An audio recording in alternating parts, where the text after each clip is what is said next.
Rumah tangga miskin di Indonesia paling banyak dikepalai oleh seseorang yang bekerja pada lapangan usaha pertanian. Rumah tangga demikian biasa disebut oleh Badan Pusat Statistik sebagai rumah tangga pertanian. Selain miskin, mereka mengalami tingkat kerawanan pangan yang lebih tinggi dibanding rumah tangga non-pertanian. Jumlah RTOP Gurem itu 14,25 juta rumah tangga. Pada tahun 2023, 10 tahun kemudian, jumlahnya meningkat menjadi 16,89 juta. Jadi terdapat kenaikan hampir 3 juta rumah tangga. Reforma agraria, upaya untuk membangun pertanian, upaya untuk memperbaiki kepemilikan lahan dan pengelolaannya di era Presiden Jokowi adalah mengalami kegagalan.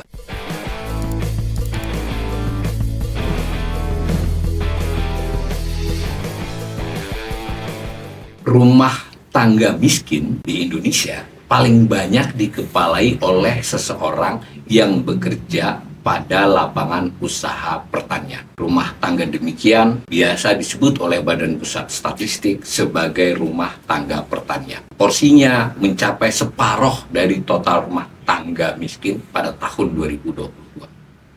Selain miskin, mereka mengalami tingkat kerawanan pangan yang lebih tinggi dibanding rumah tangga non-pertanian, mencapai 10,78% dari total rumah tangga pada tahun 2022. Sementara itu, rumah tangga yang non-pertanian hanya sebanyak 7,28%.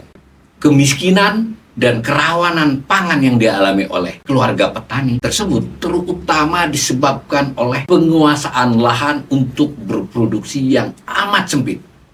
Banyak dari mereka dikenal sebagai rumah tangga usaha pertanian Gurem. RTOP Gurem adalah mereka yang menguasai lahan kurang dari setengah hektar. Pengertian RTUP atau rumah tangga usaha pertanian tersebut adalah rumah tangga yang melakukan minimal satu jenis kegiatan pertanian dengan tujuan sebagian atau seluruh hasilnya untuk dijual atau ditukar. Khusus tanaman pangan termasuk yang seluruhnya dikonsumsi sendiri. Nah, kita lihat perkembangannya menurut sensus pertanian BPS. Nah, tampak dari grafik ini, pada tahun 2013, jumlah RTOP Gurem itu 14,25 juta rumah tangga. Pada tahun 2023, 10 tahun kemudian, jumlahnya meningkat menjadi 16,89 juta. Jadi terdapat kenaikan hampir 3 juta rumah tangga. Kalau dilihat persentasi, itu pada tahun 2013, persentasi petani Gurem, RTOP Gurem dalam konteks ini, dibandingkan total RTOP, itu 55,33%. Pada tahun 2023 mencapai 60,84%. Kalau dilihat lebih luas, tentu saja BPS melakukan beberapa definisi yang beririsan tetapi memang tidak persis sama, cuma bisa kita ambil sebagai pendekatan. Seluruh usaha pertanian perorangan itu yang kurang dari 1 hektar itu mencapai 21,68 juta orang. Yang di bawah 2 hektar itu 3,78 juta. Jadi kalau kita mengambil ukuran layaknya usaha pertanian rumah tangga itu 2 hektar, kita bisa menjumlahkannya 25 juta dari sekitar 28 juta. Jadi 82% rumah tangga usaha pertanian kita itu adalah mereka yang menguasai lahan di bawah 2 hektar. Dan kemudian penyebarannya merata di berbagai subsektor pertanian. Kalau kita lihat data ini, bagaimana yang di tanaman pangan ada 64,13% yang Gurem. Kalau Gurem datanya adalah kurang dari setengah hektar. Di peternakan 72,18%, di hortikultura 67,08%, di kehutanan datanya 66,76%, di perikanan datanya 65,64%.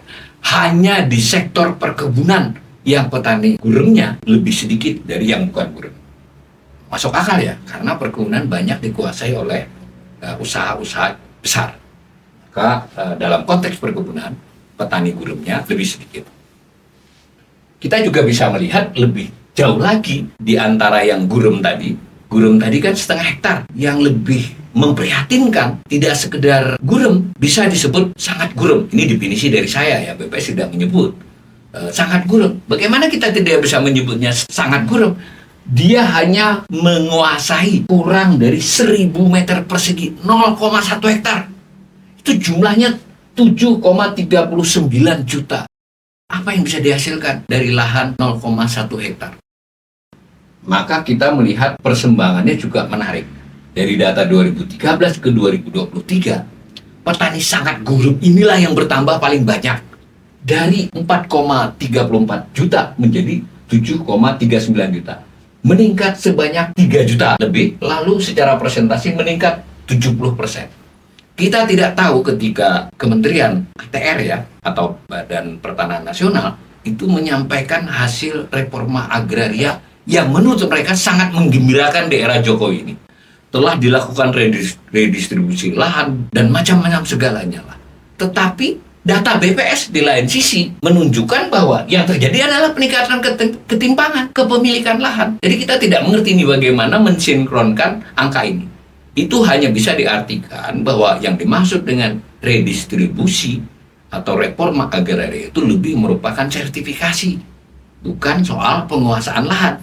Begitu juga ada kemungkinan dia dibagikan atau diredistribusikan tetapi tidak tertuju kepada petani. Kan jadi begitu cara membacanya. Tentu ini memerlukan kajian lebih rinci ya. Tetapi dari data ini saja kita bisa mengatakan fenomena petani gurem, rumah tangga usaha pertanian gurem, usaha pertanian apapun definisinya, ada beberapa definisi. Semuanya secara konsisten menunjukkan peningkatan yang gurem, bahkan yang sangat gurem. Dan tidak mungkin masa depan pertanian dengan demikian masa depan pemberantasan kemiskinan kan, pengentasan karena tadi kita sudah katakan petani itu paling banyak yang miskin. Maka jika pembangunan pertanian terkendala oleh kepemilikan lahan yang sangat sempit, itu berarti pertanian sulit dikembangkan untuk meningkatkan kemakmuran petani, dan dengan demikian akan terjadi stagnasi atau pemeliharaan jumlah orang miskin yang masih sangat banyak. Izinkan saya memberikan penilaian reforma agraria, upaya untuk membangun pertanian, upaya untuk memperbaiki kepemilikan lahan dan pengelolaannya di era Presiden Jokowi adalah mengalami kegagalan. Diperlukan perubahan kebijakan yang sangat signifikan, jika perlu dramatis. Reforma agraria tidak bisa lagi diartikan sebagai sertifikasi tanah, bahkan tidak hanya bisa didefinisikan sekedar bagi-bagi lahan, tetapi membagi aset, membagi kesempatan berproduksi, kemudian mendistribusikan, membuat masuk akses, kemudian mendapatkan hasil produksi yang lebih adil.